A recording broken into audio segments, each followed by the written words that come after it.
الله الرحمن الرحيم. أعزائي طلبة وطالبات الصف الثاني الثانوي، أهلا بكم في درس جديد من دروس مادة التاريخ. النهاردة إن شاء الله درسنا بعنوان الأخطار التي واجهت الدولة الإسلامية في المدينة النبوية. الأخطار التي واجهت الدولة الإسلامية في المدينة النبوية. طبعا تعرضت الدولة الإسلامية في المدينة المنورة في المدينة النبوية لعدة أخطار، منها من ضمنهم أو الأخطار دي تتمثل في أخطار داخلية وأخطار خارجية. أخطار داخلية وأخطار خارجية. الأخطار الداخلية تتمثل في المنافقون واليهود. أما الأخطار الخارجية تتمثل في تحالف المشركين والروم. تحالف المشركين ومن تاني والروم. طيب، يبقى كده الأخطار اتنين: أخطار داخلية وأخطار خارجية. أخطار داخلية المنافقون واليهود، والأخطار الخارجية تحالف المشركين بالإضافة إلى مين؟ إلى الروم.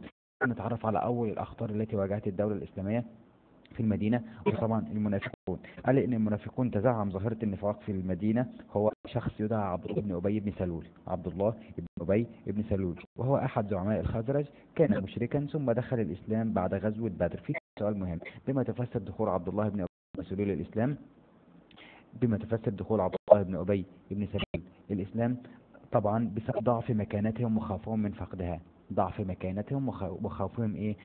ده السؤال ممكن يجي بصيغة تانية: لماذا أظهر المنافقون الإسلام وأبطنوا الكفر؟ نفس الإجابة: بسبب زعزعة أو بهدف زعزعة الاستقرار وإثارة الفتن في الدولة الإسلامية. طبعا المنافقون استخدموا عدة أساليب لحق الإضرار بالمسلمين. الأساليب تتمثل في: رقم واحد، محاولة الشق الإسلامي طبعا. ورقم اتنين، التحالف مع أعداء المسلمين. هنتكلم أول حاجة على محاولة شق الصف الإسلامي. محاولة الشق للصف الإسلامي بتتمثل في ثلاث حاجات: محاولة تفتيت صفوف المسلمين، اثنين، نشر الشائعات والافتراءات، ثلاثة، بناء مسجد ضرار. نبتدي بأول حاجة: محاولة تفتيت صفوف المسلمين. رقم واحد، حيث أن بدأ المنافقون يطالبون بالعودة إلى قريش، والاتصال بقريش والعفو عنهم، إلى جانب محاولتهم طبعا الواقعة بين الأنصار والمهاجرين. رقم اثنين، نشر الشائعات والافتراءات. طبعا حد ذلك عن طريق الطعن في أعراض المسلمين، وأشهر الشائعات وأشهر الافتراءات دي كانت حادثة الإفك على السيدة عائشة رضي الله عنها. آه، طبعا اللي نزل فيها آية قرآنية وبرأت السيدة عائشة من هذه الشائعة. رقم ثلاثة، مسجد ضرار، وهو المسجد الذي تمركز فيه المنافقون للتحريض ضد المسلمين، وفي النهاية أمر الرسول صلى الله عليه وسلم بحرق هذا المسجد. خلاص، يبقى كده الأخطار الداخلية هناخد الأخطار الداخلية تمثلت في المنافقون، وعرفنا كل حاجة عن المنافقين بداية من زعيمهم أو لماذا أعلنوا إسلامهم وأظهروا الكفر، واتكلمنا عن محاولة شق الصف الإسلامي. نيجي عند رقم اتنين اللي هي التحالف مع أعداء الإسلام. التحالف مع أعداء الإسلام تتمثل في: رقم واحد، اتخاذ المنافقون مع رسول الله صلى الله عليه وسلم في غزوة أحد، وعودة عبد الله بن سلول بثلثي الجيش المسلمين. رقم اثنين، تحريض المنافقين يهود بني النضير على قتال النبي والتشجيع على ذلك بمشاركتهم في الخروج معهم. رقم ثلاثة، تراجع المنافقين في غزوة الأحزاب أثناء الحصار والعودة إلى المدينة تاركين النبي وأصحابه في مواجهة تحالف المشركين. رقم أربعة، رفض المنافقين الخروج إلى غزوة تبوك سنة 9. بما تفسر رفض المنافقون الخروج في غزوة تبوك؟ طبعا بحجة مخافة لقاء الروم. بحجج مخافة لقاء الروم. دلوقتي عايز أعرف كيف تعامل الرسول صلى الله عليه وسلم مع المنافقين. هل أن الرسول تعامل مع المنافقين فرفض النبي قتل المنافقين حتى يقال عن النبي أنه يقتل أصحابه؟ اثنين، تفتيت تجمع المنافقين والتحذير من كيدهم ووعدهم بخزي الدنيا والآخرة، لتمثل في حرق مسجد ضرار. ونتيجة لذلك ان الرسول رفض وتحذير المنافقين من العذاب، تعتذر كثير من المنافقين للرسول واصحابه بعد ان نزلت ايات القران الكريم كاشفه لهم. وبعد وفاه عبد الله بن ابي بن سلول تراجعت حركه النفاق في المدينه، واصبح حضورهم ضعيفا، وكان ذلك في سنه 9 من الهجره. دي وفاه عبد الله بن ابي بن سلول. دي عند الفئه الثانيه الداخليه، وهي فئه اليهود طبعا.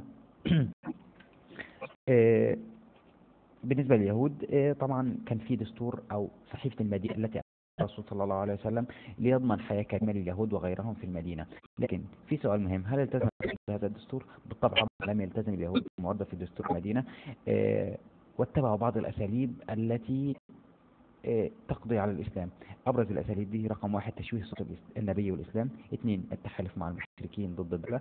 رقم ثلاثة محاولة شق الصف الإسلامي. رقم أربعة محاولة اغتيال النبي. نيجي نتعرف على كل واحدة منهم بالتفصيل. في البداية تشويه صورة الإسلام والنبي. سعى اليهود لتشويه صورة الإسلام والنبي بهدف تنفير الناس منه، ولخطورة تهديد الإسلام على مصالح اليهود وعقيدتهم غير الصحيحة، فبثوا الشائعات وتعدوا على حرمات المسلمين. كلام حدث طبعا في غزوة بني قينقاع بتعديهم على أحد النساء المسلمات أو المرأة المسلمة. اثنين التحالف مع المشركين ضد الدولة الإسلامية. هلاقي أن اليهود حرضوا يهود بني نضير مشركين مكة على قتال المسلمين وغزو المدينة. اثنين نقض يهود بني قريظة العهود مع النبي صلى الله عليه وسلم وتحالفوا مع المشركين في غزوة الأحزاب. رقم ثلاثة حشد يهود خيبر قريش والإعراب ضد المسلمين وسخروا الأموال لذلك. رقم ج محاولة شق الصف الإسلامي.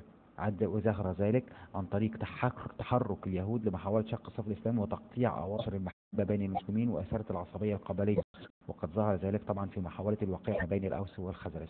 رقم أربعة محاولة اغتيال النبي. كان النبي صلى الله عليه وسلم إحدى محاولات الاغتيالات من اليهود طبعا، ودي كانت الوسائل التي لجأ لها اليهود لمحاربة الرسول اللي هو الاغتيال. فخرج النبي في نفر أو بعض أصحابه إلى بني النضير، فاستقبلهم طبعا يهود بني النضير ببشاشة، ثم تشاوروا في قتله واتفقوا على إلقاء صخر عليه من فوق جدار كان يجلس بالقرب من الرسول صلى الله عليه وسلم. فجاءه خبر من السماء عن طريق الوحي بما عزموا عليه، فانطلق النبي وأصحابه عائدا إلى المدينة وعد جيشا وغزا النضير أو بني النضير سنة 4 هجرية.